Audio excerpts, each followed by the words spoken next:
ଢେଙ୍କାନାଳରେ ସାମ୍ବାଦିକଙ୍କ ବିଶାଳ ଗର୍ଜନ। ପ୍ରତିଶ୍ରୁତି ପୂରଣ ନହେଲେ ରାଜରାସ୍ତାକୁ ଓହ୍ଲାଇବେ ଗଣମାଧ୍ୟମ ପ୍ରତିନିଧି। ଆଜି ଆନ୍ତର୍ଜାତୀୟ ଶ୍ରମିକ ଦିବସ ଅବସରରେ Odisha union of journalist OUG Dhenkanal ଶାଖା ପକ୍ଷରୁ ବିଶାଳ ଧାରଣା ଓ ପ୍ରତିବାଦ ଆୟୋଜିତ ହୋଇଛି। ଢେଙ୍କାନାଳ ଜିଲ୍ଲାପାଳଙ୍କ କାର୍ଯ୍ୟାଳୟ ସମ୍ମୁଖରେ ଆୟୋଜିତ ଏହି ଆନ୍ଦୋଳନରେ ଜିଲ୍ଲାର 8ଟି ବ୍ଲକରୁ ଶତାଧିକ ସାମ୍ବାଦିକ ଯୋଗଦେଇ ସରକାର ବିରୋଧରେ ନାରାବାଜି କରିଥିଲେ। वरिष्ठ सांबादिक राजश्री शतपथीଙ୍କ सभापतित्वରେ आयोजित सभारे सांबादिकମାନେ କହିଛନ୍ତି ଯେ सरकार बदलिगला किंतु सांबादिकଙ୍କ प्रति आभिमुख्य बदलिला ନାହିଁ। पेंशन प्रोटेक्शन और आक्रिडेशन এই তিনোটি মৌলিক দাবি পূরণରେ सरकार पूर्ण रूपे विफल होइतबा अभियोग उठिছে।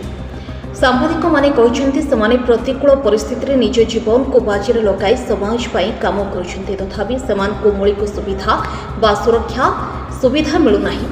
प्रतिश्रुति पूरण न हेबारु बाध्य होई सांबादिकମାନେ आंदोलनर पथ धरिथिबा कहछन्ती। पर एक विराट सांबादिकମାନେ शोभायात्रा करी जिलापाल और एसपी को मुख्यमंत्री उद्देश्य दाबीपत्र प्रदान करथिले। दाबी पूर्ण न हेले आगामी दिन में आंदोलन को आहरी तीव्र करने को सचेतन करिसेंते सांबादिकମାନେ। Bureau report Dhenkanal news Odisha. Odisha सांबादिक यूनियन OUG डाकरा रे प्रत्येक जिला सदर महकुमा आज पेंशन प्रोटेक्शन एवं आर्किडेशन दाबी रे आज गणधारणा दि जाइए और प्रतिवाद सभा करा जाइए एवं यही सभा माध्यम आम राज्य सरकार को अनुरोध करुचु एवं दाबी उपस्थापन करुचु कि सांबादिक मानकर जो न्याय्य दाबी रही सरकार तापर विचार करंतु एवं तुरंत जो माने जो सांबादिक मानकर पेंशन दरकार से पेंशन एवं प्रत्येक सांबादिक मानक सुरक्षा एवं अधिस्वीकृति देवाई आम दाबी करुचु।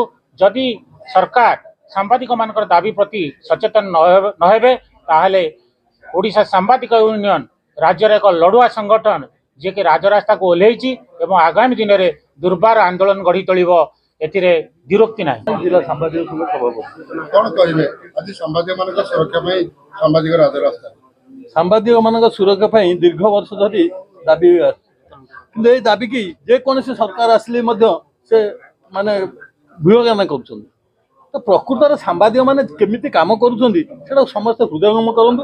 ए सरकार जेबे अछन्ती ए बीजेपी सरकार से भी मध्य दिने विरोधी थिले से सांबादिक मानकु सपक्ष कहते सांबादिक मान सुरक्षा दाबी से जनाऊे। आज से सरकार अच्छा तेणु से राज्य अच्छा केन्द्र अच्छा तेणु उभय सरकार को मु दाबी जनाऊँगी जे सांबादिक माने राज्य रे बा सारा देश रे जो सामूहिक भाव दाबी जन आक्रिडेशन प्रोटेक्शन सुरक्षा पेंशन ये तीनटा दाबी को से निश्चित भाव में ग्रहण करूँ।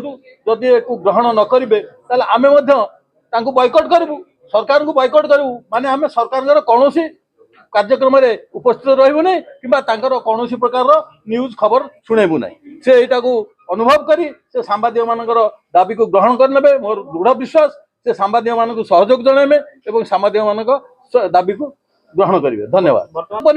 परिणाम से ग्रहण न करेंगे तेणु ये तो दीर्घ वर्ष लगी रही आहरी आम तीव्रतर करूँ कहीं या पूर्व 5 वर्ष 7 वर्ष पूर्व वरिष्ठ सांबादिक संघ राज्य स्तर में एथि सांबादिकता नहीं राजरास्ता को ओह्लैते से उपस्थित थी प्रिजाइडिंग करी मीटिंग को से सरकार को दाबी दिखाई से दाबी बर्तमान कोर्ट रे चली तेणु निश्चित भाव में यहाँ ग्रहण कर माने न्यायालय माध्यम जहाँ मिल न्याय मिल कि सरकार तरफ स्वतंत्र भाव में सांबादिक मान सुरक्षा पाई ये 3टा दाबी आम ग्रहण करूँ। Odisha union of journalist Dhenkanal शाखार सभा कौन कहे आज सांबादिक राजरास्ता सुरक्षा देखो आज्ञा सांबादिक माने गणतंत्र चतुर्थ स्तंभ वाली कह जाऊँगी कि कौटे लिखाई 3टा स्तंभ विषय लिखाई चतुर्थ स्तंभटा पार्टी खाली कह जाऊँगी किंतु दुख लगे जो 3टा स्तंभर मान्यता 3 जन संस्था विभाग पाई से कौन समन्वय चतुर्थ स्तंभ कह जाऊा संस्था सहित रोनी जहाँफल ये विभ्राट सृष्टि है सारा देश में। तेणु यह नहीं आमर राज्य ओडिशा यूनियन ऑफ जर्नलिस्ट शाखा सभापति प्रसन्न महांती आह्वान आज 30टा जिले में आमर आक्रिडेशन बा प्रोटेक्शन एवं पेंशन पाई এই বিক্ষোভ শোভাযাତ୍ରା ହେଉଛି। ଏଥିରେ ଜିଲ୍ଲା ସାମ୍ବାଦିକ ସଂଘରୁ ଆରମ୍ଭ କରି ସମସ୍ତେ ସହଯୋଗ କରିଛନ୍ତି, ବରିଷ୍ଠ ସାମ୍ବାଦିକମାନେ ରହିଛନ୍ତି ଏବଂ ଆମର ଢେଙ୍କାନାଳ ଜିଲ୍ଲାର ସମସ୍ତ 8ଟି ବ୍ଲକ NSC ମ୍ୟୁନିସିପାଲିଟି ବା ଢେଙ୍କାନାଳ ସହରର ସମସ୍ତ ସାମ୍ବାଦିକ